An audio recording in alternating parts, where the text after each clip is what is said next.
बिस्मिल्लाहिर्रहमानिर्रहीम। अस्सलाम वालेकुम। I am miss Nazish from Pakistan international public school. मैं उम्मीद करती हूँ आप सब खैरियत से होंगे। आज हम उर्दू लाज़मी में बराए जमात दहम के लिए अपना तीसरा लेक्चर पढ़ेंगे। हमारा तीसरा लेक्चर एक लोक कहानी है, माँ की नसीहत, जिसके मुतरजम अजमल नज़ीर हैं। यहाँ पे माँ की नसीहत पढ़ने से पहले हम अजमल नज़ीर का तारुफ़ी सफ़ा पढ़ेंगे। अजमल नज़ीर ये मुतरजम हैं। विलादत 8 फरवरी 1972। अजमल नज़ीर नवां शहर एबटाबाद के एक मजहबी घराने के चश्मो चराग हैं। इनके जिद्द अमजद काजी उबैदुल्लाह दीनी खिदमात के लिए हज़ारा तशरीफ़ लाए और 1823 में नवां शहर का संग बुनियाद इन्हीं के हाथों रखा गया।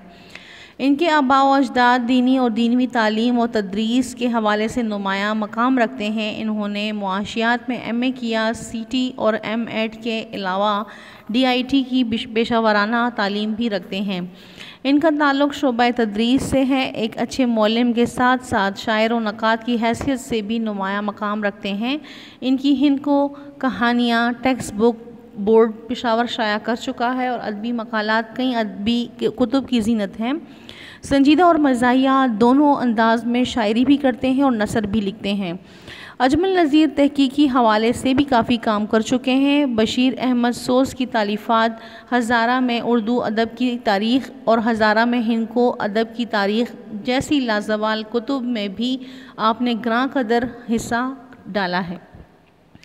काजी नासिर बख्तियार ख़ान की किताब हिंद को लोक कहानियाँ, जो कि हज़ारा यूनिवर्सिटी ने शाया की, इस किताब में ना सिर्फ अजमल नज़ीर का अदबी मकाला शामिल है बल्कि इन खूबसूरत कहानियों का उर्दू तर्जुमा भी इन्होंने किया ताकि इन कहानियों की खूबसूरती और अफादियत को मज़ीद उजागर किया जा सके। किताब में शामिल लोक कहानी माँ की नसीहत भी काजी नासिर बख्तियार ख़ान की इसी तर्जुमा होने वाली किताब हिंद को लोक कहानियाँ में शामिल है।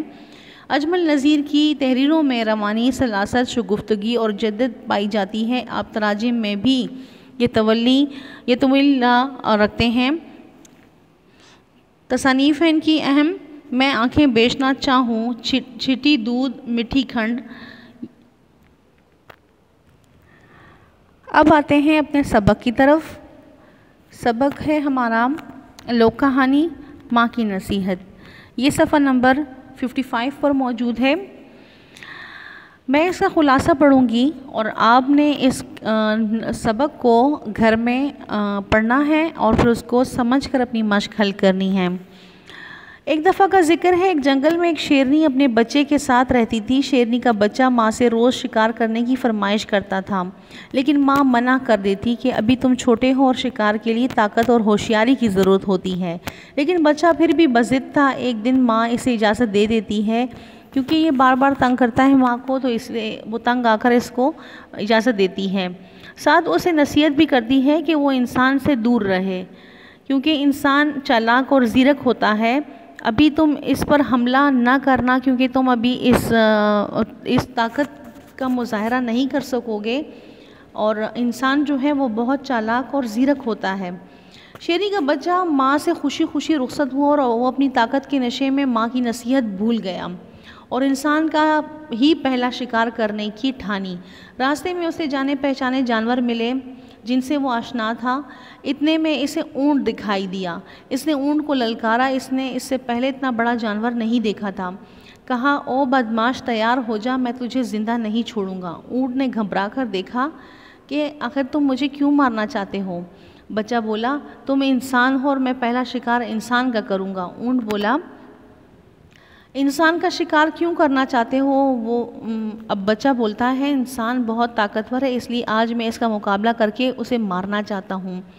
ऊँट बोला, मैं इंसान नहीं, इंसान मुझे ग़ुलाम बना कर रखता है, मुझ पर सवारी करता है, बोझ लाता है। बच्चा ये सुनकर आगे बढ़ा और आगे इसे एक हाथी दिखाई दिया। इसने सोचा यही इंसान है, ये ऊँट से ताकतवर दिखाई दे रहा है। इसने हाथी को ललकारा और कहा, बदमाश, मेरे मुकाबले के लिए तैयार हो जाओ। ये सुनकर हाथी हैरानी से बोला, तुम मुझे क्यों मारना चाहते हो। वो बोला, तुम इंसान हो और पहला शिकार मुझे तुम्हारा ही करना है। हाथी बोला, मैं तो हाथी हूँ, इंसान तो बहुत ताकतवर होता है, वो मुझ पर सवारी करता है, वज़न लाता है, मेरे दांतों से ऐसी चीज़ें बनाता है और घर सजाता है। हाथी ने बंदर से की तरफ इशारा करके बोला, इंसान इस जैसा होता है। इतने में दूर जंगल में दरख्त काटने की आवाज़ सुनाई दी। वो आवाज़ की खोज लगाने निकल पड़ा। इतने दरख्तों के पीछे दरख्त काटता हुआ इंसान दिखाई दिया।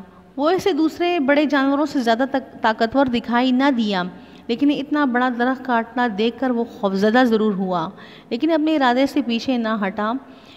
इसने इंसान को ललकारा, ओ इंसान, मेरे साथ मुकाबले के लिए तैयार हो जाओ और आज मैं तुमको मारकर ही दम लूँगा। इसने पूछा कि तुम मुझे क्यों मारना चाहते हो?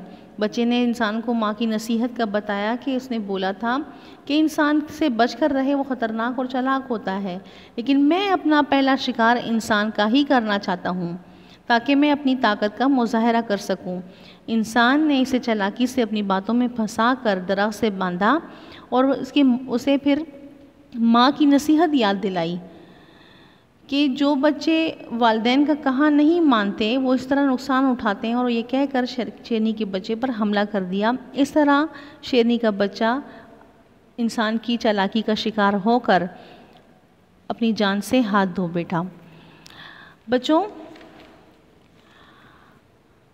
इस सबक का मरकज़ी ख़याल ये है कि वालिदैन अपने बच्चों को नसीहत करते हैं ताकि वो नुकसान से बचें, अपने बुरे भले की पहचान कर सकें। वालिदैन की नसीहत से दुनिया और आखिरत संवर जाती है। जैसा इस लोक कहानी माँ की नसीहत में शेरनी का बच्चा माँ की नसीहत पर अमल ना करके नुकसान उठाता है और इंसान इसे अपनी चालाकी से बेवकूफ़ बनाकर हमला करके हलाक कर देता है। उम्मीद करती हूँ आपको ये सबक समझ में आएगा और आप इसे पढ़ेंगे। अब इसकी मश्क करते हैं। हमारे पास इसकी मश्क है। मतन के मुताबिक सफ़ा नंबर 59 पर आप आ जाएंगे। मतन के मुताबिक दुरुस्त अल्फाज की मदद से खाली जगह पुर करें। शेरनी का बच्चा माँ की ये बातें सुन सुनकर सख्त डैश रहने लगा, नाला रहने लगा। इस तरह आप इसे पढ़ेंगे और इसे हल करेंगे। दर्ज झेल सवालात के जवाबात लिखें। शेरनी का बच्चा माँ से किस बात की ज़िद करता था? दूसरा है, शेरनी के बच्चे ने अपनी माँ से क्या वादा किया और क्यों? नंबर 3, वो ऊँट को देखकर शेरनी के बच्चे ने क्या कहा? नंबर 4, हाथी ने इस इंसान के बारे में क्या राय दी?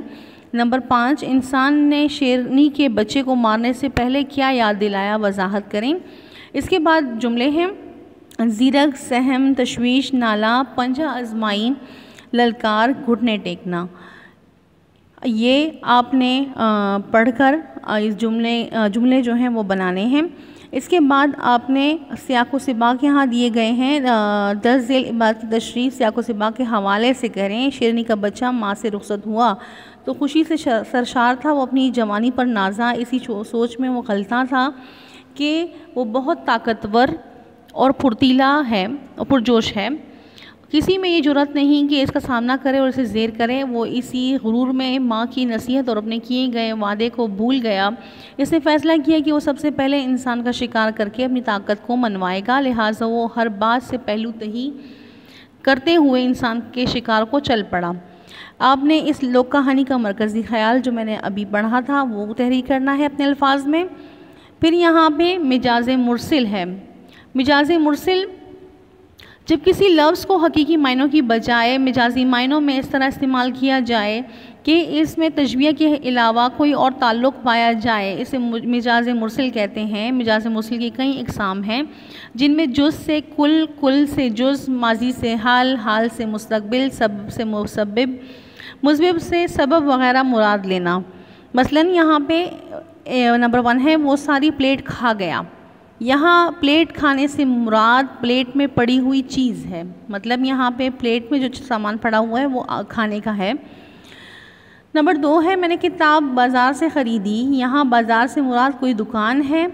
नंबर 3, आज अगर मेहनत न की तो कल पछताना पड़ेगा। यहाँ कल से मुराद, ये जो कल है मुराद आइंदा आने वाला ज़माना है।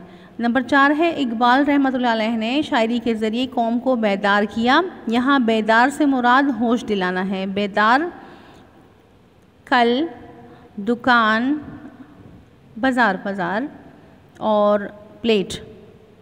यहाँ ये सारी चीज़ें जो हैं ये मिजाज मुरसिल हैं। अब इस सबक को पढ़ने के बाद आपने इसका ख़ुलासा अपने अल्फाज में लिखना है, ये आपका होमवर्क है। और मैं उम्मीद करती हूँ ये सब करने के बाद, सबक समझने के बाद, अब इस होमवर्क को अपनी कॉपीज़ में लिखेंगे। शुक्रिया।